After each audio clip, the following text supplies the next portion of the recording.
प्यारे बच्चों, आप सब लोगों को प्रातः का नमस्कार।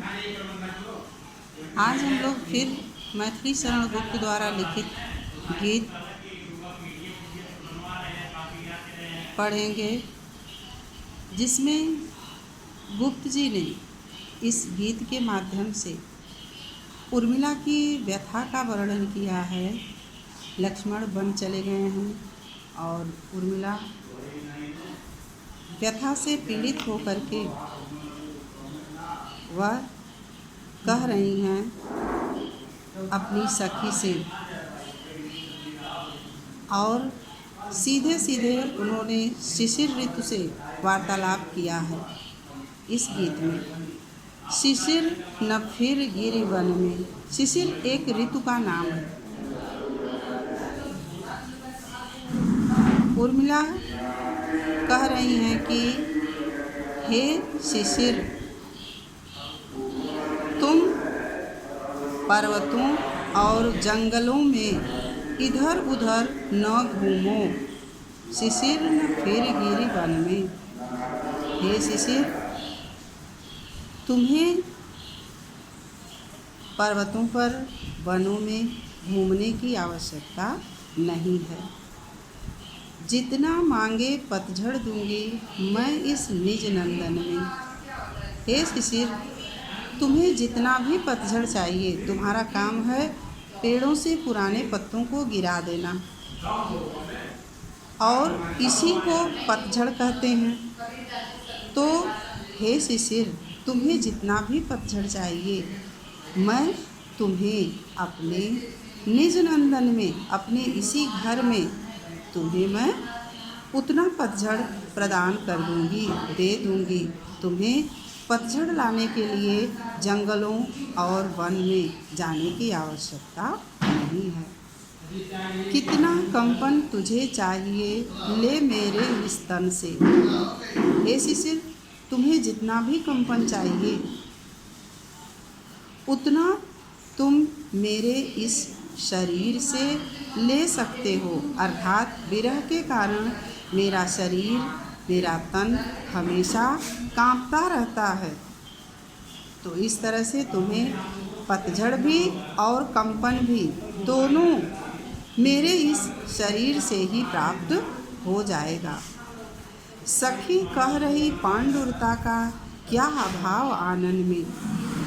मैं तो जब से लक्ष्मण वन चले गए हैं, मैंने दर्पण नहीं देखा, लेकिन मेरी सखी, मेरी सहेली मुझसे कह रही थी कि मेरा मुख पीला पड़ चुका है। मेरे मुख पर, मेरे आनन पर, मेरे मुखड़े पर पांडुरता का, पीलेपन का कोई अभाव ही नहीं है।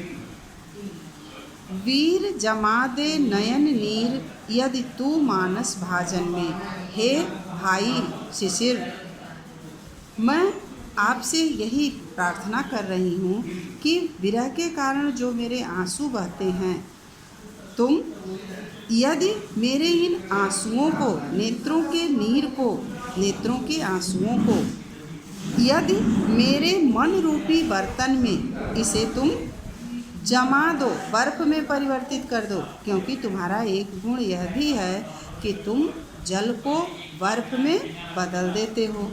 तो हे भाई, यदि तुम मेरे नेत्रों के आंसुओं को बर्फ में परिवर्तित कर दो और उसे मेरे मन रूपी बर्तन में जमा दो, तो मोती सा मैं अकिंचना रखूं उसको मन में। तब मैं अकिंचन, मैं गरीब, मैं दुखियारी उन आंसू रूपी मोतियों को अपने मन में संभाल करके, संजो करके रख लूँगी, क्योंकि मैं अपने इन आंसुओं को व्यर्थ में गंवाना नहीं चाहती। हंसी गई रो भी न सकूँ मैं अपने इस जीवन में। मेरी हंसी तो लक्ष्मण के साथ ही वन चली गई, रो भी न सकूँ मैं। अब मैं रोना भी नहीं चाहती। यानी हंसी तो लक्ष्मण के साथ ही चली गई। विरह के कारण मैं रोती रहती हूँ, लेकिन अब रो करके भी मैं थक चुकी हूँ। अब मैं रोना भी नहीं चाहती, अपने इस जीवन में मैं रोना भी नहीं चाहती हूँ। तो उत्कंठा है देखूं फिर क्या हो भाव भुवन में, किंतु हे भाई शिशिर, हंसी तो चली गई, रोना मैं चाहती नहीं, लेकिन एक चाह, एक उत्कंठा, एक इच्छा मेरे मन में है कि मैं यह देखना चाहती हूँ कि इस भावना के संसार में तब मनुष्य कैसे जीवित रहता है जब वह न तो रो पाता है और न हंस पाता है। जब वह न रोना चाहता है और न हंसना चाहता है, तब उसका जीवन किस तरह से व्यतीत होता है, मैं यही देखना चाहती हूँ। धन्यवाद।